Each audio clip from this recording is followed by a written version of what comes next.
Hey there, everybody. How are you doing today? I wanted to stop in and just have a brief chat with you. Have you noticed how self-care is a big topic in the news? Everybody's talking about self-care. We've got to take care of ourselves. And if you're a coach or a parent, you probably teach this all of the time. I know for myself that's true. I'm always telling clients about self-care and how important it is. Well, often when I'm teaching something, I'll get this little zinger from my guide saying, you really ought to take your own advice. And confession time here, folks. I have been working night and day for more than 6 months with very little downtime and pretty much just sleeping and working because I had this big agenda. I had to get my book out. I've got to promote my book. I've got to let people get this message. I'm so on fire to share this message with people about how they can find more peace and joy and happiness, because that's what you can get, bliss, in the Akashic records. So back to my confession. A week ago Saturday, I was out with my husband. It's a rare Saturday that he has off, so we decided to go out and have a nice early dinner together. And we did. We had a lovely time. And then just before we got up, I started feeling dizzy. And if you don't know me, you don't know that I had vertigo really severely. I have Meniere's disease, which was diagnosed back in the 1980s.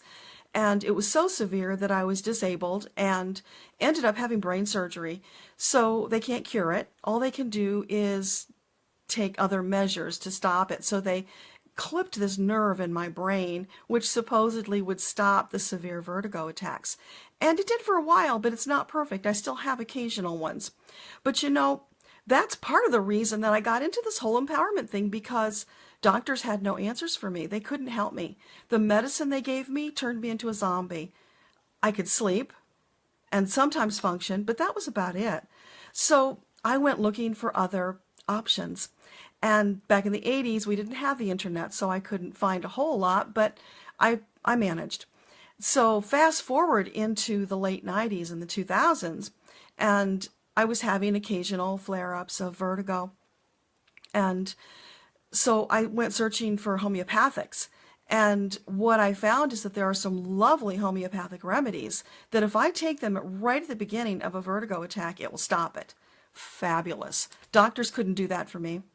So fast forward again to last Saturday, this vertigo attack out of nowhere. It's been 30 years since I had a vertigo attack like this.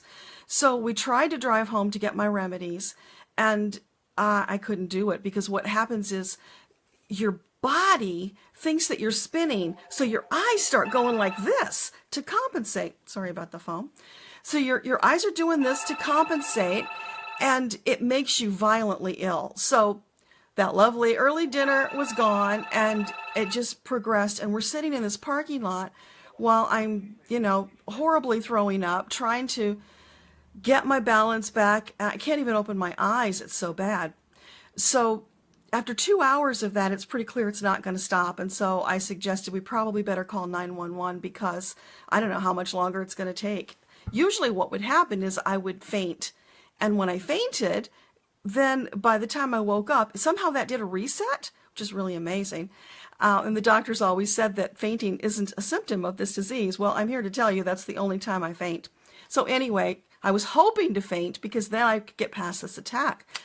Didn't happen, so we called the ambulance, and thank God for GPS. They were able to figure out where we were, because my poor directionally challenged husband could not have told them where we were.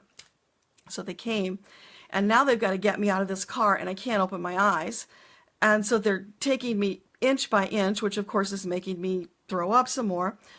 And horrible. I mean, this is the definition of hell, people. It's like all you can do is throw up, and try not to move your head, because every time you move your head, hell ensues. So I get to the emergency room, and all I want from them is give me a shot of something to put me to sleep and stop the spinning, right? And then I'll be fine. Well, you know how doctors don't listen? They decided, because I'm the stereotypical 60-year-old woman who is at risk for heart issues, that I must be having a heart attack. So they get me on the monitor, and oh my God, you're in AFib, and no, we can't give you anything for your dizziness because it will mask your heart symptoms. And by the way, your blood pressure is too high. And I'm like, oh, please just knock me out already. And they wouldn't. I spent 12 hours in this hospital being tortured because every 15 minutes they're taking my blood pressure. They're giving me this, they're giving me that, but they're not giving me anything to stop the spinning. Oh my gosh, in retrospect, it would have been so much better had I just taken it and gone home and got my own remedies. But the one blessing that came out of all of this is I learned something, and that is that when your body is in the midst of that massive vertigo attack, it is so much stress that, yeah, it's causing your blood pressure to spike and it's causing your heart to do crazy things.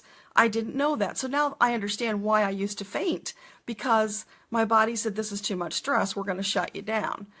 I don't know why it didn't happen this time, but there must be a reason, and maybe that was the reason to learn that so I could share it with other Meniere sufferers. So there's a clue for you. Anyway, the next day, 5 o'clock in the morning, I'm finally feeling a little bit less dizzy. I sit up in bed. Nurse comes racing in. Oh my God, what did you do? Your heart rate just jumped up. I said, I sat up. And so, of course, I had to lay back down. So 2 hours later, I tried it again very carefully, sitting up, moving around. No nurse came, so hallelujah, angels singing. Put my legs over the bed and did a little stretching. And okay, now I know I'm going home today. But they didn't know that. I had to tell them that. Oh my gosh, they don't listen. They had me on a bed alarm, so I couldn't even get up until they finally came and released me. So, oh joy, finally by noon, the cardiologist comes and he says, everything is fine, there's no problem here, you can go home. Thank God somebody's listening to me. And I said, oh, by the way, look at the breakfast they served me. This is all carbs. Why are you doing this to people? You don't come to a hospital to get well, you come to a hospital to get tortured. It's crazy. Anyway, thank goodness I got out of there. I learned this and got back on my own remedies, which now I'm carrying with me all the time because I don't know when this might happen again. But so now is the debrief time, right? I have to stop and think and figure out, what is this all about? Why did this happen again after 30 years? And I know part of it is because I've been working too hard. So it's like, okay, I got the message. I really do have to practice what I preach. I have to stop working around the clock, and I have to take some time for self-care.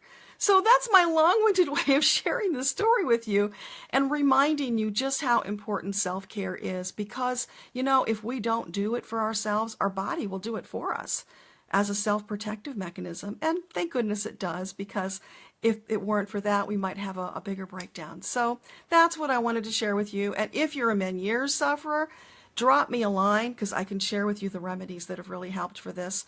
Or if you just have casual vertigo, I know there's a lot of you out there who do. I can share these remedies with you because passionate about sharing them, because they've saved my life, literally. I really wanted to die when that attack was going on. It's that bad. And so they're the difference between having a life and not having a life. So that's it, everybody. I hope you're having a wonderful day, and I will see you again soon. I've got a lot more to share with you. Debbra Lupien, the Answer Diva of Akasha Unleashed. So long for now.